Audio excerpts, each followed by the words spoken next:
just waiting, I think. Yeah, it does. It says waiting. Hold on. Let me see. Let me try and clutch this. You can go like See what I can do you here. can like view on YouTube, I know. and it just says waiting for us. I know. I did that.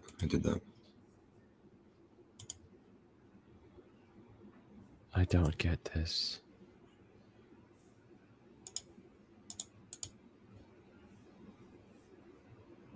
Okay. Let's see if I do this. I'm gonna try this. Ready? Yeah. What are you doing? No, it won't even let me do that. That's so weird. What is it? Okay. There we go. What happened? 12:45. It should go live. Let's see. Unless Are you set like a? Oh wait, it says it's live now. Oh, people are coming in. Hey, fellas. Yeah, it worked. Sorry about that. We have good job. Good job, Anthony. You did it. I did it. The Tech Master Geek Squad arrived just in time. Tech Master Tony. Well, guys, if you're just funneling in here, we meant to start 15 minutes ago, but StreamYard was giving us unfortunate difficulties. But guys, I'm nonetheless excited for this Giants game, home game.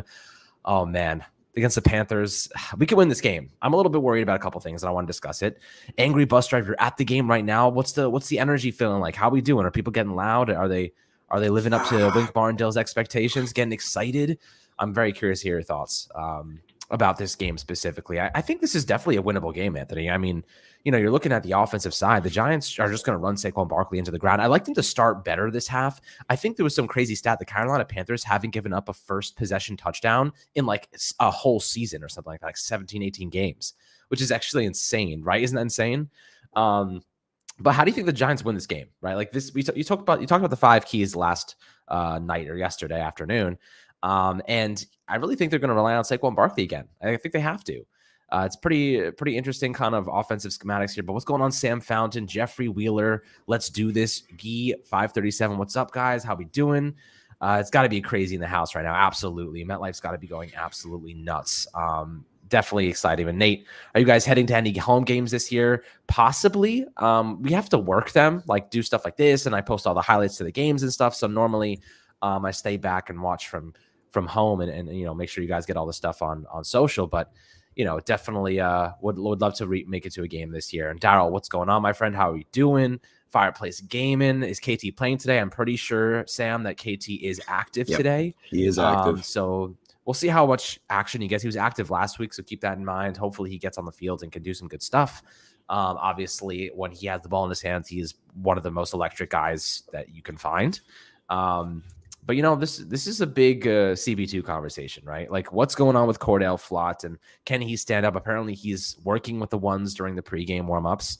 Are you confident in Cordell Flott? Because I don't know how confident I am, but I am happy that they're playing the youngsters and getting them the necessary reps. That's the whole thing of a rebuild. You want to be giving these young guys reps, so I think it definitely makes sense to do so. Yeah, I mean, I completely agree. I think I said that yesterday in the 5 keys video. If the Giants go with Fabian Moreau, they're going for the experienced guy that they know can start. But if they go with Cordell Flott, they're going with a young guy who is going to develop into something, hopefully, right? He was a 3rd-round pick. The Giants are pretty high on him. We were pretty high on him, too, when the Giants drafted him. We really like Cordell Flott. Now, he struggled a lot in the preseason, and I said that yesterday in the 5 keys video, and someone in the comment section made a very good point. They said that, who else struggled in the preseason? Aaron Robinson, and he had a really solid week 1 performance. So Cordell Flott struggled in the preseason, didn't look ready to go, same way Aaron Robinson looked, but maybe get some regular season action, gets his feet underneath him. Maybe Cordell Flott puts in a solid performance against the Carolina Panthers. I think that's going to be really interesting. The Giants secondary is definitely lacking some depth right now. And I think the other major conversation heading into this game is going to be, can the Giants slow down Christian McCaffrey? And the secondary is going to have to get involved with that. We're going to need to see Xavier McKinney, Julian Love play in the box, defend against Christian McCaffrey in the receiving game, because last week having Dontrell Hillman, is that his name? I think so. I don't even remember his name. The Tennessee Titans backup, Dontrell Hilliard, backup running back for the Titans, going for 2 receiving touchdowns. I mean, Tay Crowder just couldn't guard him. Neither could Austin Calitro. They just couldn't guard running backs or tight ends, right? Like, it's just poor coverage from the linebacker unit. So I think in this week's game, you're going to see Wink Martindale make that adjustment, put some safeties in the box, have them line up on Christian McCaffrey, hopefully try to slow him down. It's going to be super interesting to see if Wink Martindale, because I think Wink Martindale is the key to this game. He's the X factor. Can he put together a scheme that slows down Christian McCaffrey the same way he put together a scheme that slowed down Derrick Henry last week? If he can do that, I think the Giants are going to be in good position to go 2-0. Yeah, I mean, look, stopping Christian McCaffrey is easier said than done, but the Cleveland Browns laid the groundwork last week on how to do it. He went 10 carries for 33 yards on the ground. So that's pretty crazy. I mean, they really limited him, but just hit a couple of people up in the chat right now. Killa B, what's going on, my friend? In Atlanta Sunday, take it on deck, watching the game while at work. Always got to love watching some Giants football while working. Definitely get paid to watch the Giants. What a great job that is. And Rizzo Ozuna defense. Let's go Giants. KT is not playing for the Giants. We want him healthy and ready to go for the Cowboys. I think they'll probably get him involved a little bit. Richie James looked really good last week. I spoke with Lawrence Tynes 2 days ago, and he was really harping on how well Richie James played, and he could be a 1,000-yard receiver if they keep focusing on him. It seems like Daniel Jones really relies on him and kind of sees him as a security blanket. But then you also have Darius Slayton, who's finally active today. He was a healthy scratch last week. He's active today, so that's a good thing. John Masha, super excited for this game. What's your biggest thing you're looking for from the Giants today? Specifically, I'm looking to see how they manage Christian McCaffrey as a receiver. I think they have a very good run-stopping unit. I just don't know how they're going to really match up with him on the defensive side as a receiver. We don't trust Tay Crowder in coverage. We don't trust Austin Calitro. I think that maybe you should be running a lot more 3 safety looks with Dane Belton as the rookies. He's playing today. He's back from the broken clavicle. Julian Love and Xavier McKinney. I think McKinney definitely needs to be in the backfield, managing Robbie Anderson back there and making sure he doesn't get beat over top. I really am looking at Julian Love as my standout player on the defensive side today. He's the guy I think needs to stop Christian McCaffrey. As that strong safety, I think you spy on Christian McCaffrey. You're always looking at him. You're manning up on him. You have to cover him. Maybe they play a little bit more zone to, mitigate that. But personally, I think Julian Love is the guy that they have to ask today to say, okay, you played cornerback in Notre Dame. You've filled many different roles for this team over the last couple of years. I think that he's the one that's going to have the task of stopping Christian McCaffrey in the receiving game. We'll see how he fares, because obviously one of the best running backs in the game for a reason. What are your thoughts on that? Is there anybody else that you think maybe we should be looking at standing out on this defensive side to stop CMCA? Yeah, I mean, I said it already. I think Julian Love, Xavier McKinney. Also, the Giants did elevate Tony Jefferson from the practice squad, so expect to see him rotate in there and probably get into the box and defend Christian McCaffrey here and there. But yeah, the safety position, that's kind of the X factor for the Giants defense this week, in my opinion. Can the safeties get in the box and cover Christian McCaffrey? Because I don't want to see Tay Crowder in coverage on McCaffrey all game long. One thing that I will say, though, you look at the Carolina Panthers box score from last week. Christian McCaffrey only had 14 total touches. That's a pretty low number for Christian McCaffrey. If you remember, like last year, the year before, when he's healthy, he can get up to like 30 touches per game. 14 is a very low number, only 10 carries. Very interesting stuff there, considering Baker Mayfield threw 27 passes and Christian McCaffrey only caught 4 of those. So I feel like this Carolina Panthers offense is kind of struggling to find its identity after 1 week. And I think that's something that the Giants can really take advantage of, because the defense played really well last week. If they can just kind of build on that, keep the momentum going, put together another really good defensive performance, I think you could see Baker Mayfield make a few mistakes, maybe throw an interception or two. Maybe Xavier McKinney can get one this week, right? And if they could slow down Christian McCaffrey, I mean, slowing down Derrick Henry was easier said than done, and they did it. Right? So slowing down Christian McCaffrey, of course, easier said than done. But this Carolina Panthers offense, led by Ben McAdoo, of all people, is definitely struggling right now. And I think the Panthers as a whole are just kind of a struggle. So this is a game for the Giants to really say, hey, we're not only playing up the competition, we're also not playing down the competition. I think the Giants are the better football team, but they need to go out there and prove it. And I've been saying it since the preseason. The reason that I feel so much confidence in the Giants and I feel like they can be the better team in these games is because of the coaching. And again, you look at what Wink Martindale did last week to slow down Derrick Henry. It was so impressive. That was such a great scheme just to slow him down. And some really great standout performances like Jihad Ward. But this week, Christian McCaffrey, once again, an elite running back, is the focus. And I really do trust in Wink Martindale to go ahead and try to slow him down and hopefully help the Giants defense be in position to get a couple interceptions or whatever and get the Giants a win.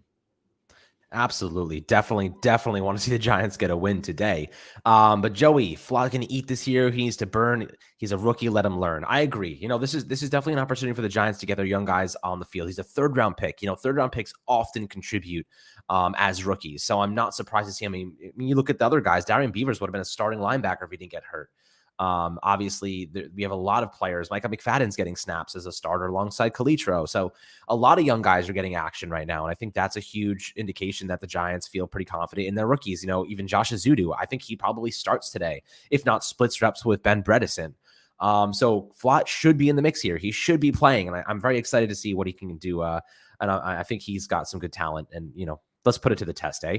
And Sam, I'm worried about the Carolina swinging their back out to the flat. Me as well. We just discussed CMC. Dexter, y'all saw the show. Get him. Dexter Lawrence's show, what he did you see what he said, Anthony, the other day? Last week. So last week he did, he was mic'd up. He was mic'd up last week, and he was an absolute clown. He was yelling at people.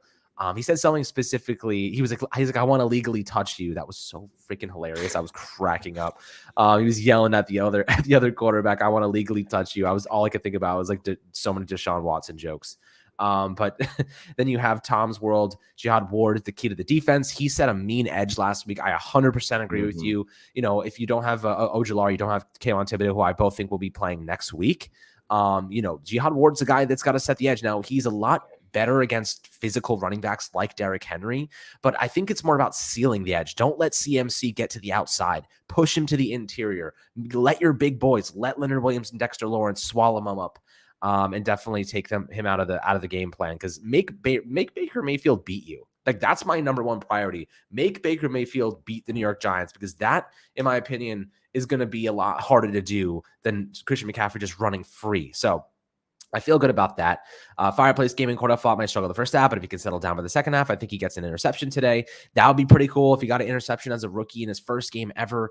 I will say this. They're going to try and mask the deficiencies on that side of the ball, right? They're going to try and help him out as much as possible. They're going to have Xavier McKinney shade to his side. They're going to have linebackers shade to his side, but they're going to be blitzing heavily. Cornerbacks, we're going to see, obviously, Tay Crowder, Kalitro, so many guys, safeties, Dane Belton, I think will be active in that regard. Blitz. Take everybody away and help out your cornerbacks by giving Baker Mayfield next to no time to actually do anything. So, that's definitely an idea. What do you think about McFadden, Kalitro, snap share? Would you like to see McFadden play over Kalitro today? What do you think, Anthony? Would you rather see McFadden or Kalitro?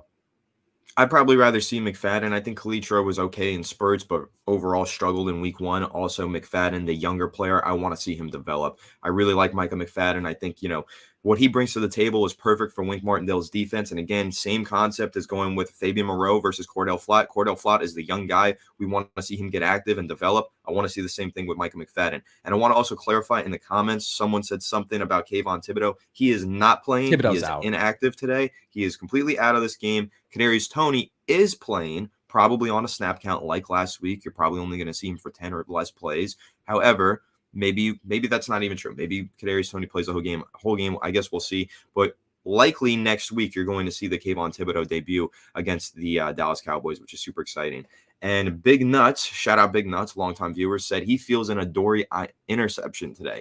And I got to say, I wrote an article yesterday about Adoree Jackson. This dude has been balling out for the Giants. Last week was a great performance. But take a look at these stats I put in the article. Over his last 9 games with the Giants, he's logged 338 coverage snaps, and he's only allowed 13 catches in those 9 games on 32 targets for 97 yards and 1 touchdown. And he also got an interception and 4 pass breakups.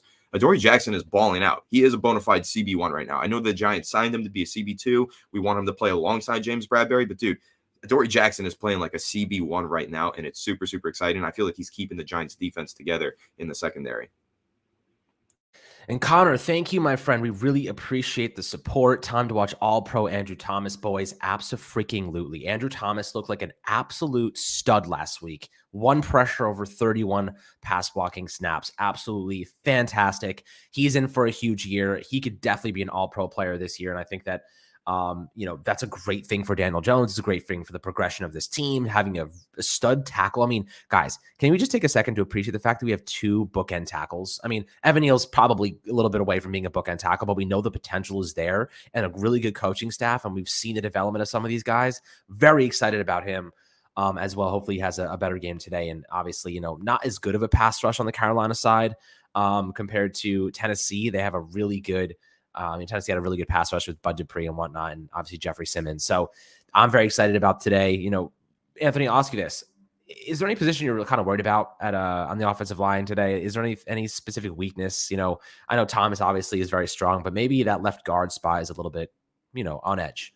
Yeah, of course. I'm a little bit worried about the left guard spot. I think probably all of us are. The left guard spot was a bit of a struggle last week. I think Joshua Zito in the second half really did start to pick it up and start to play a lot better, especially as a run blocker. However, in pass protection, Joshua Zito did struggle. Ben Bredesen really struggled throughout the game when he was on the field. I know they had a little rotation going there. We'll see if they rotate it again this week. I wouldn't be surprised if they do that. But I'm curious to see how Joshua Zito plays when he's on the field. And of course, I'm also taking a look at right tackle. Now, I love Evan Neal. I think he's an amazing prospect, but he's still developing. Let's see if he can build on last week's performance, because we did the film breakdown this week. We took a look at every single one of his plays. He had some very good plays in there, but in pass protection, he really did struggle a whole lot. So let's see if he's learned some things from last week that he can apply to this week's game. I know Brian Burns is going to be out there for the Carolina Panthers, a phenomenal speedy pass rusher. And honestly, he could give Evan Neal some trouble. I do think that Andrew Thomas is going to be able to lock him down. I agree. I think that Andrew Thomas is probably going to be an all-pro this year. Like, I feel really confident in Andrew Thomas. He's been phenomenal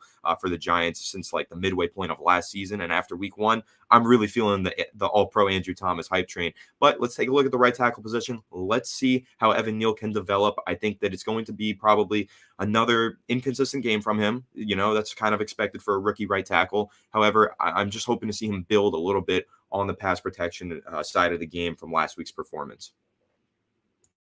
Yeah, absolutely. I think that's definitely a big one. And just to shout a couple people out before we head over to the game here, Big Nuts, AT is so good. Left guard spot is sus as Anthony on draft night. You hear that, Anthony? You're getting called out. Sus is Anthony on draft night. What did you do on draft night? I don't recall. Draft night was an interesting time, but that was a long time ago. Okay, it was a long time ago. We're not going to talk about it. Oh, you were dancing? You were doing something? I was doing a whole lot. I was really active on draft night. I had a few beers in me. I was having a fun time. Very fair. But Dirty Dancer Tony announced as starter. Interesting. It is actually going to go nuts today. So, Tony, maybe I got to switch him into my lineup real quick. I feel like I don't trust him yet, though. I can't do this. Should I put Kadarius Toney as a starting wide receiver right now? I have 1 minute left. You should not. Do it? I shouldn't do it. You should not put Kadarius Toney in your lineup. But I lost Michael Pittman, and I'm using like a 4th string freaking Colts receiver. You sure? Oh, I don't know. Probably in that regard, I would go Toney. He might get like a manufactured touchdown, so that's possible. But I wouldn't bank on him. All right, I'm doing it for the boys. I'm doing it. Big Nuts, I'm sorry. Everyone's saying no, I'm going to do it. But if he pans out, then it'll I was using like Dullen, some backup on the Colts.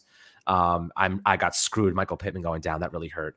But guys, enjoy this game. We'll be here after the game with the post game recap. Of course, I'll be tweeting throughout, so you can follow all the highlights and big moments on Twitter. Alex Wilson ESM got you guys covered there. Connor, thank you again for the awesome donation. Really appreciate the love. Let's go Giants, my friends. Let's get this 2-0 win. Let's go into Monday Night Football next week and beat the shit out of the Cowboys. I'm freaking hyped. So let's get it done, my friends. Appreciate you guys tuning in. Make sure to like, subscribe as always. I'll catch you guys on the next Fireside Giants episode.